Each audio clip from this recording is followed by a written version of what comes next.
welcome squeaky clean comedian Pat Shea.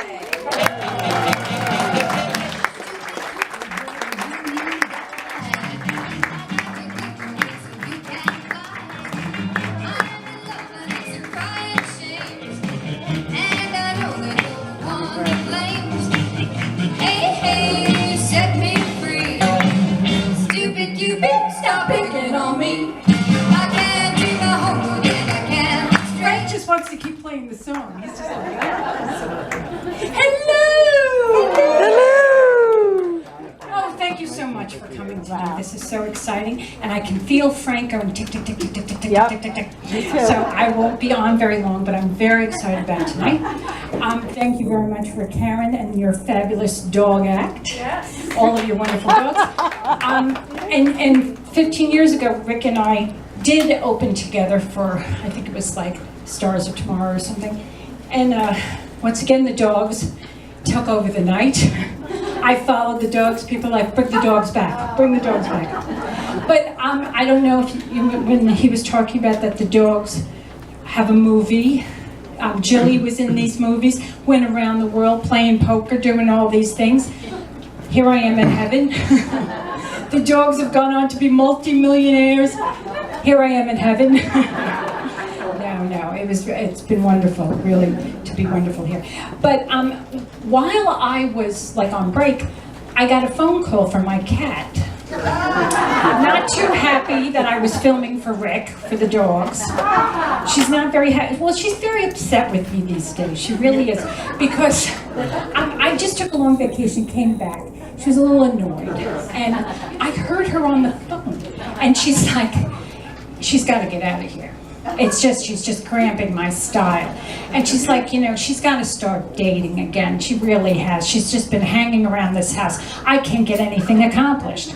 Hey, Snowball, do you know anybody? Because we're never going to get to watch The Lion King while she's hanging around. So now it's time. It's been a long time. I haven't dated in a long time. Samantha's right. I've had a lot of names. But I would like to find my Boaz, as we say in Christianese, the Boaz, the great man of God. Because up until now I found my Bozo, my Boaz. And my mother used to say, it's true, for every pot there is a cover. Oh, some of you are saying it with me. For every pot, there is a cover. If one doesn't fit, go find another. So I was like, oh, Mom, but I can't find the right pot lid. And so she goes, well, you know what? Don't mix up your knight in shining armor with an idiot in tinfoil.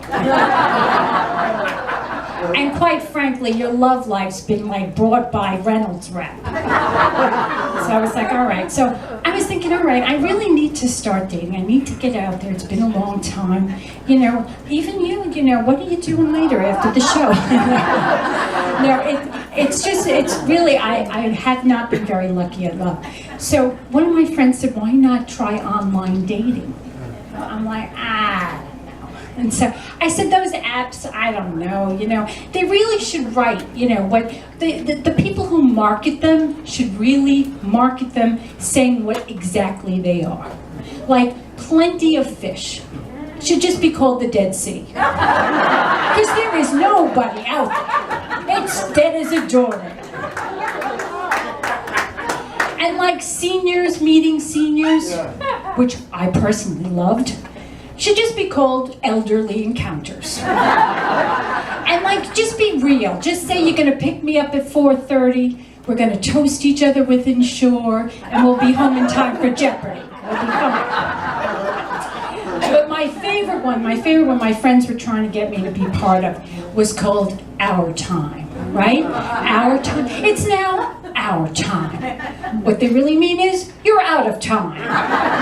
You have no more time. This is it. You better get up with somebody now because you're out of time. So I said, but I don't even know how to go about finding someone online. So my friend said, don't worry, talk to my friend Rhonda. All right, why? Rhonda's a PR maven. She can write an online profile for anyone. All right, so I called Rhonda up and so she goes, so, tell me about yourself. That's it, just tell me. I said, all right. I said, you know, I'm over 50. I said, I'm kind of like going through the hot flashes. She goes, red hot mama. I'm liking this. And so I said, you know, a lot of my previous dates have been kind of a nightmare. Looking for a dream boat. Like, I like this. And I said, she goes, come on, tell me some more. I said, all right, well, I don't even own my own house. I'm not that successful. She's like, material things mean nothing to me. I said, oh, okay, I like this. I said, I've been even leasing my car forever.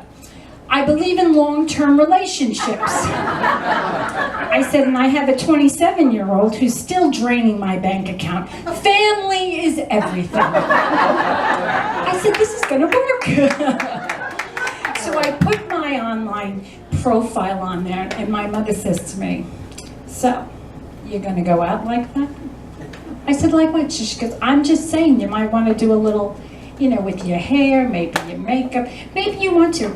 And she's right, because my hair's very thin. I'm one of those people, we're my thin hair sisters, and there you go.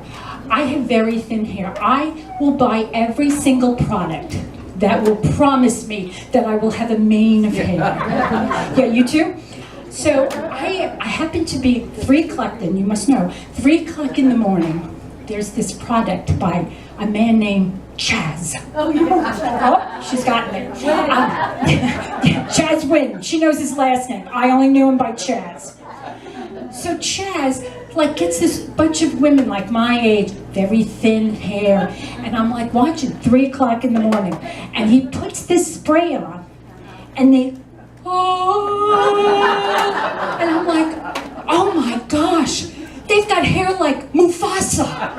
They're from like the Lion King. I mean, they had giant hair. So I'm like, I want to have that hairstyle. I want to have that hairstyle. I want the circle of hair. So I go and I get it.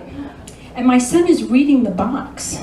And he goes, hey, Mom, do you know there's collagen in this? I go, collagen, schmollagen, I don't care what's in it. It can have nitroglycerin. If it works, I'm wearing it. He goes, but Mom, collagen is animal fat. Are you sure you want to wear animal fat on your head? No. I don't care. I want a mane of hair. I want to look like Simba. I'm not kidding. So I put this in my hair this week, and I have to say, I looked as beautiful as you. I look gorgeous. And then went outside in the humidity. And as I started to walk, I was over by where Rick, Karen, and the dogs are. That's why they were barking at me before. I'm walking by Rick's house, and I smell meat. And then the dogs start coming out. And I'm sort of like, well, I just walk a little faster. Well, they start following me. And I'm like, and they're like, there's steak here somewhere. It's on that woman's head. So I start running, they start running, we're all running. I go into the first building I can get into, jump into an elevator. I'm standing there. My beautiful mane of hair is starting to sag. And this man standing next to me goes, are you wearing prime rib perfume? No, I'm not.